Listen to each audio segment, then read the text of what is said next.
ibyo ufite ntago ari byo byerekana agaciro k'uwuriwe. Oya, ndakubwira ko Imana ifite umugambi wo kugutuza ndetse no kudutuza hejuru y'ibibazo bihari. Iyo ureba umwuka w'ubunebwe ufatanye no gutakaza igihe, biriya bintu bitekereza gute? Ntago kuba mu gihugu cy'abanyabyaha, ntago kuba mu isi y'abakiranirwa ari uburyo bwo kugira ngo wowe uhagarara imbere y'Imana uhe Imana impamvu zatumye ukiranirwa. Ndazi neza ikikubaho buri munsi. Ufite abantu bagusengera mu ntera ndende. Abo bantu bagusengera nyuma yo gusenga cyangwa se mbere yo gusenga n'ubuzima mubanamo, ndazi ko habamo na profesi, habamo uburyo bwo guhanurirwa. Kandi ndabizi ko ikibazo dufite gikomeye cyane nuko ibintu twahanuriwe cyangwa duhanurirwa ni uburyo bukomeye Satani ajya akoresha atsikamira ubuzima bwawe, kandi agatuma utekereza uburyo bupfuye ku Mana. Itangiriro ryo kunesha kwawe ni ukumenya uwuriwe. Ubundi bakubajije ngo urinde, mu magambo make uvuga ko urinde. Yesu ashimwe cyane mwene data, ndakwakiriye muri uyu mwanya w'ijambo ry'Imana. Ni wa mwanya wacu African Youth Revival. Turi gutekereza ku gitekerezo kiri ku mutima w'Imana cy'ububyutse muri Afrika, kandi Imana ikabishaka kunyura mu rubyiruko cyane kugira ngo isohoze uko gushaka kwayo. Ndakwakiriye rero muri uyu mwanya w'ijambo ry'Imana, aho dukomeje gukurikirana icyo cyifuzo n'igitekerezo cy'Imana mu ijambo ryayo. Mwibutse ko ubutunzi bwose Imana yabushyize mu ijambo ryayo. Ni ngombwa rero ko twemera kuba bigishwa kugira ngo turebe ko iyi mpano y'Imana tuyibona kandi tuyifata. Uyu munsi ndagira ngo tuganire ijambo ry'Imana, ariko reka dutangire dusenga Imana. Data, mu izina rya Yesu Kristo, ndagushimiye kubw'uyu mwanya mwiza uduhaye w'ijambo ry'Imana, kugira ngo ibyo ushaka gukora muri Afrika ukoresheje urubyiruko, ukoresheje abahungu bawe n'abakobwa bawe, Uwiteka we, ibyo ngibyo urabifite kandi biruzuye, kandi urashaka kubiduhereza. Mu ijambo ryawe twongere twakire uko kugambirira kwiza, kandi twongere twakire icyo ushaka kuduha kugira ngo turusheho kujya mbere mu migambi yawe. Ndagushimiye kubw'uyu mwanya uduhaye, mu izina ryawe Yesu Kristo, utwungure kandi utwagurire kukumenya. Amen. Reka dusome ijambo ry'Imana mu gitabo cy'umuhanuzi Daniel, ndetse no mu itangiriro turaza kubonamo irindi jambo ridufasha muri uyu mwanya. Ariko ndagira nkubwire ko uyu munsi tugiye kureba uburyo bwo kuva munsi y'ubutware bwa dayimoni. Yesu ashimwe cyane. Uyu munsi tugiye kureba uburyo Imana ishaka kutuyoboramo kugira ngo tuve munsi y'ubutware bwa dayimoni. Iyo tuvuze ngo ubutware bwa dayimoni, nibaza ko ari ibintu byoroshye cyane kumva icyo Imana ishaka kuvuga kuri Afrika no ku rubyiruko rw'Abanyafrika. Turabona ibibazo biri muri Afrika, ntago ndaza kukubwira ngo ni ibibazo biri mu mugambi w'Imana, ariko kandi ndakubwira ko Imana ifite umugambi wo kugutuza ndetse no kudutuza hejuru y'ibibazo bihari. Ni ngombwa rero cyane ko Imana itangire kwigisha umutima wawe kuva munsi y'ubutware bwa dayimoni. Hari ibintu byabaye kubera atari ubushake bw'Imana, ariko Imana irashaka kuzana ubushake bwayo mu buzima bwawe. Rero mwene data, unyemerere twumve icyo Imana itubwira mu ijambo ry'Imana. Danieli igice cyawo cya mbere umurongo wa 8 hari ijambo rivuga ngo, maze Danieli agambirira mu mutima we kutaziyandurisha ibyo kurya by'umwami cyangwa vino yanywaga, aricyo cyatumye yinginga umutware w'inkone kugira ngo atiyanduza. Amen. Reka turebe kandi n'ijambo riri mu itangiriro igice cya 39 n'umurongo wa 12. Hari ijambo rivuga ngo, uwo mugore afata umwenda we aramubwira ati turyamane, amusigira umwenda we arahunga arasohoka. Imana idufashe cyane. Aba ni abasore babiri Imana yahamagaye mu gihe cy'ubusore bwabo, kandi bagiye bagaragaza ko koko bafite umutima w'Imana mu mibereho yabo no mu buzima bwabo. Ibyo bakoraga bya buri munsi, ibyemezo bafataga, inzira zitandukanye bacagamo, uko bazicagamo, byerekanye kubaho kw'Imana mu buzima bwabo. Ariko ikintu kinejeje cyane ni uko ubuzima bwabo batigeze baba munsi y'ubutware bw'abadayimoni. Haleluya. Ntago Daniel yigeze abonekwaho umugayo wo kuganzwa n'ikirere cy'imbaraga z'umwijima ngo ubuzima bwe bukomeze kugenda budindira, butinjira gukora icyo Imana yari yaramuhamagariye gukora mu gihe cye. Ni kimwe n'uyu Yosefu. Daniel hano turabona ubwo umwami wa Babuloni yafataga icyemezo cyo kuvuga ngo mundebera abana b'Abisiraheli b'abahanga, mubazane mbigishe filozofi y'igihugu cyanjye kugira ngo bazankorere. Nubwo Daniel yari avuye mu gihugu cy'iwabo ari umunyagano, ariko ntago yigeze agera muri uriya murwa wa Babuloni. Babuloni urerekana umurwa w'irimbukiro, umurwa w'abarimbuka, ariko ntago Daniel yigeze agera muri kiriya gihugu ngo yibagirwe Imana ye. Yesu ashimwe cyane. Ntago kuba mu gihugu cy'abanyabyaha, ntago kuba mu isi y'abakiranirwa ari uburyo bwo kugira ngo wowe uhagarara imbere y'Imana uhe Imana impamvu zatumye ukiranirwa.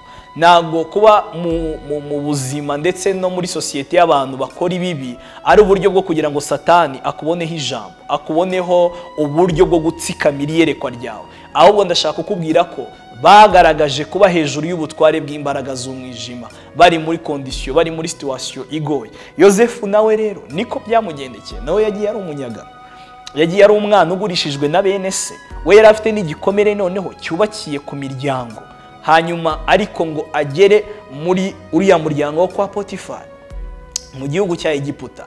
Egiputa naho ni isi twavanywemo na Kristo, ni ubuzima bw'ibyaha, ni mu isi y'abanyabyaha, ariko ngo agere muri kiriya gihugu ntago yigeze agira impamvu z'ibikomere yatewe n'imiryango y'iwabo n'abavandimwe, ahubwo umutima w'Imana wakomeje kwerekanirwa muri we. Mwene data, igitekerezo cy'Imana cy'ububyutse nta kintu na kimwe kiraza gutuma kidasohora ku buzima bwawe, ku buzima bwa Afurika, ku buzima bw'abajene bo muri Afurika. Hanyuma rero uyu munsi ndashaka kukubwira ibintu byagufasha kuva munsi y'ubutware bw'abadayimoni. Yesu ashimwe cyane. Iyo tuvuga ngo ubutware bw'abadayimoni, kenshi ntago dayimoni uzamubona yaje yambaye imyenda nk'iyo wambaye, nta nubwo dayimoni uzamubona yaje mu ishusho y'ibigaragara mu buryo bworoshye, ahubwo ese dayimoni azate akora ate mu buzima bwanjye? Ese ndagira nkubaze ngo iyo ureba ubuzima bw'abajene, ukareba abakobwa bari iruhande rwawe, abasore bari iruhande rwawe, iyo ureba umwuka w'ubunebwe ufatanye no gutakaza igihe, biriya bintu bitekereza gute? Iyo ubona ukuntu mu bajene harimo umwuka w'ubunebwe, ukareba ukuntu harimo umwuka umeze nko kubaho umuntu atakaza igihe, biriya bintu bifata gute? Biriya bintu bifata nk'ubuzima busanzwe, biriya bintu bibonamo ikibazo, biriya bintu ubundi buriya wowe ubibona gute? Ariko ndashaka kukubwira ko ibi ni bimwe mu bintu byerekana ahantu Satani afite ubutware. Paul yigeze yagera i Kereti, agera muri uriya mujyi wa Kereti, hanyuma ngo ari kugenda azenguruka, ngo kimwe mu bintu yahishuriwe ngo cyari kiri muri uriya mujyi wa Kereti, ngo yasanze ngo abanyakereti ari abanyendambi, ngo babanebwe. Aravuga ngo nitegereje ngo nabonye ngo abanyakereti ngo ni abantu b'abanyendambi b'abanebwe. Umuntu uri mu mwuka w'Imana iteka ntabwo umwuka w'ubunebwe ujya umufata. Niyo ageze mu banebwe ntabwo abibonamo impamvu zoroshye z'Imana, z'ubushake bw'Imana, abona umuzi uturuka kuri Satani. Ndashaka kukubwira ko kimwe mu bintu tugomba kwibandaho dutekereza Satani ateraho kandi atera aje kwangiza ubuzima bwawe, aguteza gutsikamirwa n'umwuka w'ubunebwe, kandi aguteza gutsikamirwa no kubona ubuzima bwawe nta hantu uri kuvana nta hantu uri kujya, ubaho ubuzima bw'uruzerero, ubaho utakaza igihe. Ndashaka rero uyu munsi mu bintu tuza kwifuza kandi no kumva Imana ishaka kurandura muri twebwe, uyu mwuka w'abadayimoni wo gutsikamirwa n'ubunebwe no kubaho ubuzima bw'uruzerero utakaza igihe. Uyu ni umwuka ugomba gusohoka mu buzima bwawe kugira ngo ububyutse bwinjire mu mutima wawe. Ni ngombwa ko ibi bintu utandukana nabyo. Ikindi kintu cya kabiri gikomeye narabura kukubwira cyerekana imikorere ya dayimoni mu buryo budasanzwe mu bajene, hari umwuka w'uruzerero ndetse no kwizera kubyara amahuri. Ukabaho ubuzima, ufite ahantu usengera, ufite abantu mubana, ufite aho ukora, ariko ibitekerezo byawe ukabaho uzerera ibintu byinshi wizeye, wajya kugera kuri resulta ngo urabifata ugasanga nta bihari. Mwene data, ndashaka kukubwira ko Satani ngo ni umwicanyi kandi ni umunyazi w'umujura. Ndashaka kubwira ko bimwe mu buryo Satani atsikamiye kandi icyo ugomba kwikuraho Imana yaje kumbwira uyu munsi tugomba kuvugana, nuko ukwizera kubyara amahuri kugomba kurekurana n'ubuzima bwawe, ntago ari icyifuzo kiva ku Mana. Ikindi kintu natekereje kandi nahawe kukubwira, ndashaka kukubwira ko kuyobya intekerezo nabyo ni uburyo Satani akoresha byo kuyobya intekerezo z'abajene. Umujene akisanga afite imyumvire ihabanye cyane no gushaka no gukora kw'Imana. Dufite abajene bakomeretse ku Mana. Ni ibintu byinshi bikomeretsa abantu. Ushobora kuba ufite ababyeyi babizera ariko batigeze bahagarara mu byo kwizera, batakwereye imbuto, ugakomereka, ukagira imitekerereze itandukanye ku Mana ukurikije situation wagiye ubamo n'ibyo wagiye ucamo mu muryango, mu ishuri, ubuzima bwawe bwa buri munsi. Ndashaka kukubwira ko ibi nabyo ni uburyo bukomeye Satani ajya akoresha atsikamira ubuzima bwawe, kandi agatuma utekereza uburyo bupfuye ku Mana aho kugira ngo wemere Imana ikwihishurira ukwiri. Mwene data, nibanga rikomeye cyane dayimoni akoresha, agakomeza kugutsikamira akoresheje ibyo bitekerezo yaguhaye byo gutekereza ku Mana ukurikije ibyo waciyemo. Ariko hari uko Imana iri, Imana irera, Imana irakiranuka. Imana ntago ubwenge bwawe bukwigisha kuyimenya, ahubwo Imana ishaka umutima uciye bugufi kugira ngo ikwihishurire. Ndashaka kukubwira ko iki kintu gikomeye cyane cy'ukuntu dayimoni rero agutsikamisha ibitekerezo bishingiye ku buzima waciyemo kandi bw'ibibazo. Ibi nabyo ugomba gukira mu izina rya Yesu Kristo. Ikindi kintu gikomeye ndashaka kuvuga Satani ari gukoresha acamo atsikamira ubuzima bw'abajene, ni ubuzima bw'ubuhanuzi n'abahanuzi. Ndabyita ikirere cy'abahanuzi n'ubuhanuzi. Nabyo ni ikintu Satani ari kwifashisha cyane kugira ngo dayimoni atsikamire ubuzima bwawe. Ushobora kuba utari muri Afurika, uri mu gihugu runaka, unyumva uyu munsi urihangana, turavugana n'abanyarwanda bumva ikinyarwanda. Mu bihe byashize twakoreshaga n'izindi ndimi, ariko reka tuvugane nawe. Ahantu uri ndazi neza ikikubaho buri munsi. Ufite abantu bagusengera mu ntera ndende. Abo bantu bagusengera nyuma yo gusenga cyangwa se mbere yo gusenga n'ubuzima mubanamo, ndazi ko habamo na profesi, habamo uburyo bwo guhanurirwa. Kandi ndabizi ko ikibazo dufite gikomeye cyane nuko ibintu twahanuriwe cyangwa duhanurirwa kenshi dukomereka kuri byo. Satani afite uburyo butangaje ari gukoresha ikirere cy'ubuhanuzi n'abahanuzi, hanyuma agatsikamira ubuzima bwawe, agashyiraho rwose urusika rugahora rutsikamiye ubuzima bwawe. Amaso yawe aho kuyahanga kuri Kristo ukayahanga ku byo wahanuriwe. Mwene data, ndashaka kukubwira ko ibi ntabyo ntago byakunda. Ntago waba umuntu ugiye kuba imbarutso y'ububyutse rwose, ntago bishoboka. Ubuhanuzi ni bwiza, buva ku Mana, ariko Imana itanga ubuhanuzi ni nayo Mana ishaka kukwigisha. Yesu ashimwe cyane, kugira ngo amatwi yawe abashe kugera ku rwego n'umutima wawe wakira message y'Imana mu buryo ikubaka, mu buryo itagusenya. Aho naho rero ni igitsikamiro, ni umwambaro Satani akoresha kandi atsikamira ubuzima bwacu. Ariko uyu munsi nuwuhe muti Imana yambwiye, nuwuhe muti Imana ishaka kutugaburira ugiye kudufasha kuba hejuru y'ibyo birere. Mwene data, Umwuka Wera arashaka kugusobanurira uwo uriwe. Haleluya.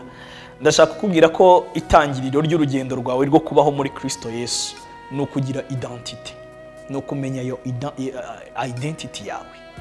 Igihe cyose ntago bikunda, ntago bishoboka nko kuri inzira ku murima.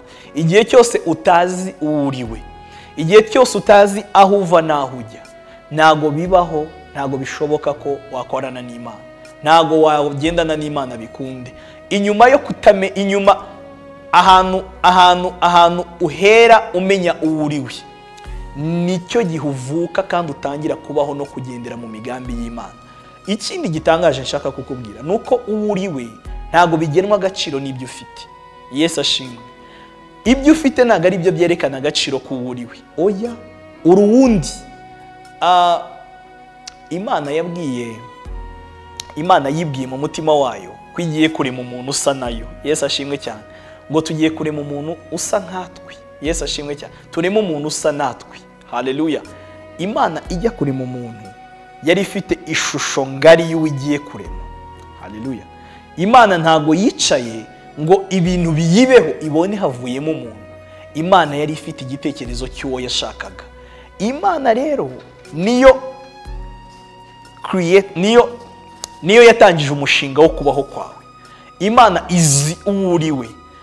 Itangiro ryo kumenya uwo uriwe, Imana yonyine niyo yagusobanurira ikakubwira uwo uriwe. Imana ifite catalog, ifite igishushanyo mbonera cy'icyo yakuremeye n'uwo yakuremyemo kuba we. Yesu ashimwe cyane. Amakuru ngufitiye uyu munsi, ibanga ngufitiye uyu munsi, igihe cyose utaramenya ngo urinde, biragoye kuba hejuru y'ubutware bw'abadayimoni pe. Kandi nta handi tubonera abo turibo, tubibonera muri Kristo Yesu. Haleluya.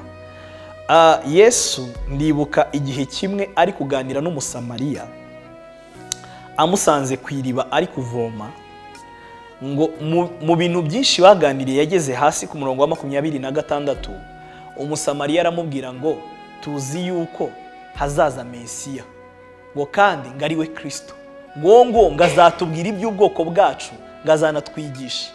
Hanyuma Yesu aramubwira ngo uyu niwe muri kuvugana, niwe njyewe Mesiya turi kuvugana.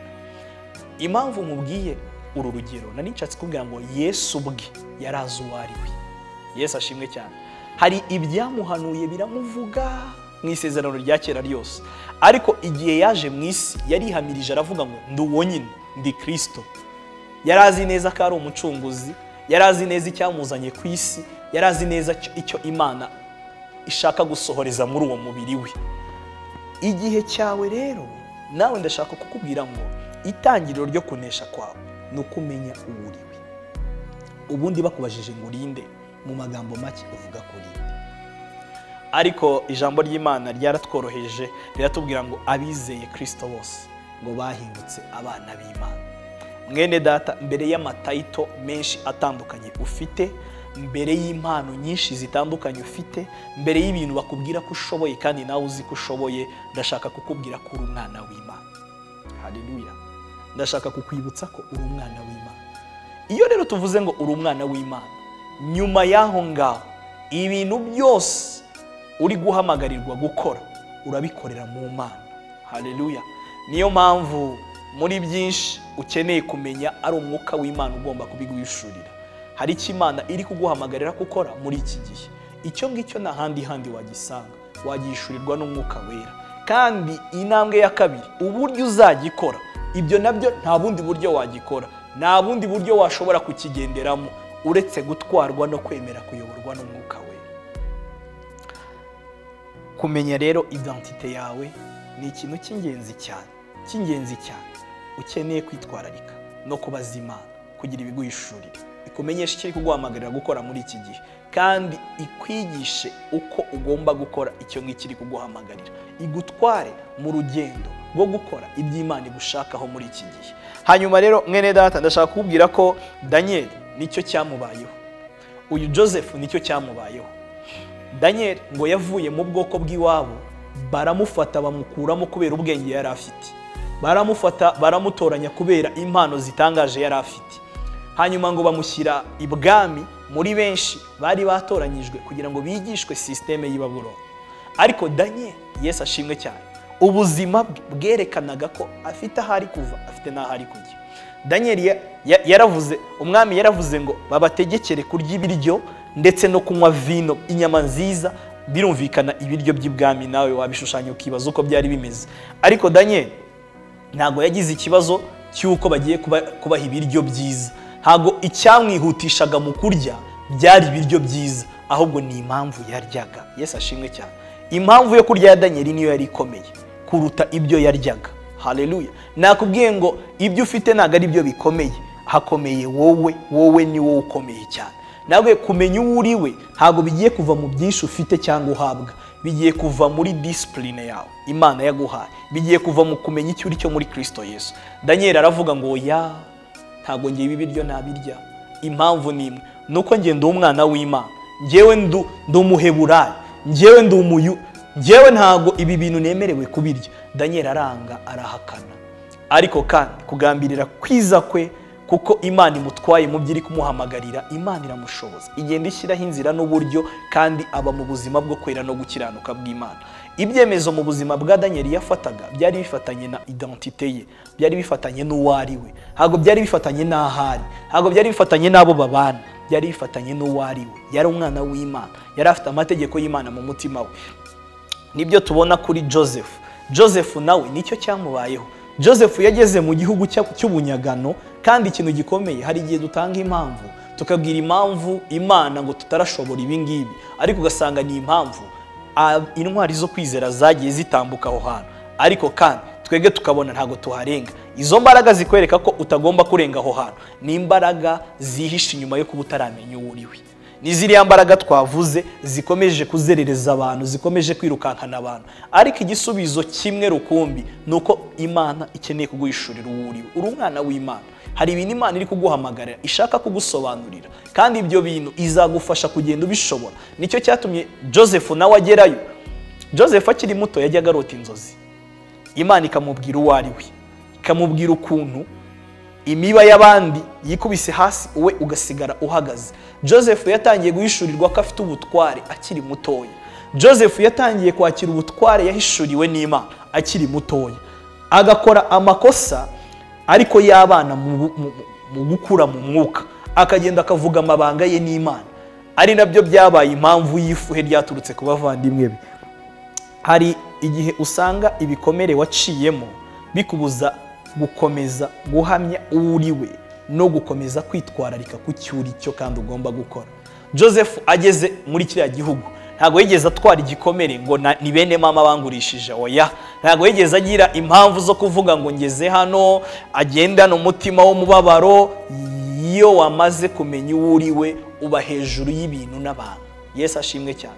Iyo uri kugenda umenya uwo uriwe, ikintu kikubaho cya mbere, uba hejuru y'ibibazo by'abantu, ujya kudiringa n'iby'Imana iri kuguhamagarira. Yesu ashimwe cyane. Witwararika umuhamagaro w'Imana, witwararika impamvu ziri ku mutima w'Imana, witwararika gukiranuka kw'Imana, witwararika gusohoza icyo Imana iri kuguhamagarira mu gihe cyawe. Joseph ngagereyo atangira kubaho ubwo buzima, ariko twasomye ngo umugore wa Potifari ngaramusaba turyamane, gakuramo umwenda arawumusigira ariruka. Bari bariho ubuzima bwo gufata ibyemezo, ariko iyo urebye ibyemezo bafataga byari ibyemezo byerekana ko ari abana b'Imana, byerekana ko bafite abo baribo, bahishuriwe icyo baremewe gukora, kandi bahishurirwa umwami wabihariye wabambuye isi. Ntago bari bakigenda nk'uko isi igenda. Birababaje cyane ko tuvuga ubukristo ariko imibereho yacu itandukanye n'icyo ubukristo budusaba. Ndashaka kukwibutsa uyu munsi ko itangiriro ry'ububyutse rirahera ku kintu kimwe, rirahera ko ugiye kuva munsi y'ubutware bw'abadayimoni, kandi uburyo bwo kuva munsi y'ubutware bw'abadayimoni Imana yiteguye kuguhishurira mu mutima wawe icyo iri kuguhamagarira gukora muri iki gihe. Kandi Imana yongeye kukwibutsa ko uri umwana wayo, identite yawe uri umwana w'Imana. Byoroshye gutyo kumenya no guhishurirwa ko uri umwana w'Imana. Hari byinshi cyane uraza gutangira guhishurirwa ko bidakwiriye gufatana n'ubuzima. Ese wagize ngo igikomeye nuko uri umunebwe? Ntago igikomeye ari uko uri umunebwe, nta nubwo igikomeye ari uko uri kubona uri gutakaza igihe. Igikomeye nuko wemera ko uri umunebwe. Igikomeye nuko ukomeza kwemera ko igihe gitakara mu buzima bwawe.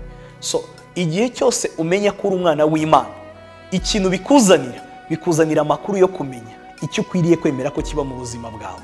Iyo wamenye ko uri umwana w'Imana, igikwiriye kuba mu buzima bwawe no gusohoza imigambi y'Imana muri Kristo Yesu. Haleluya. Umunezero wa Kristo ngo ari ugukora iby'Imana ishaka.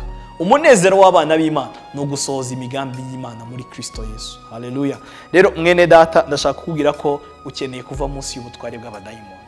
Ukeneye kurekurana n'imbaraga z'umwijima, kandi izi mbaraga z'umwijima zifatanye n'ibitekerezo byawe bikomeza kugenda ubona ubuzima bwawe hari ibitagenda neza, ariko ndakubwiye ngo igihe uratangira kumenya uwo uriwe, igihe uratangira kugira kudefininga identity yawe, uraza kubona imbaraga z'Imana zitangira gutwarira mu buzima bwawe.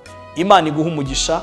Ni Youth Time Revival, ni African Youth Revival. Imana ifite igitekerezo cyo kubyutsa ubugingo bwacu. Reka nkubwire ngo emera Imana igutware, kandi emera ububyutse bw'Imana ishaka kuzana muri Afrika, iciye mu buzima bwawe, iciye kuri wowe. Imana ibikore nk'uko yabigambiriye. Habwa umugisha. Dukomeze kubana no mu biganiro bizaza mu izina rya Yesu Kristo umwami wacu. Amen.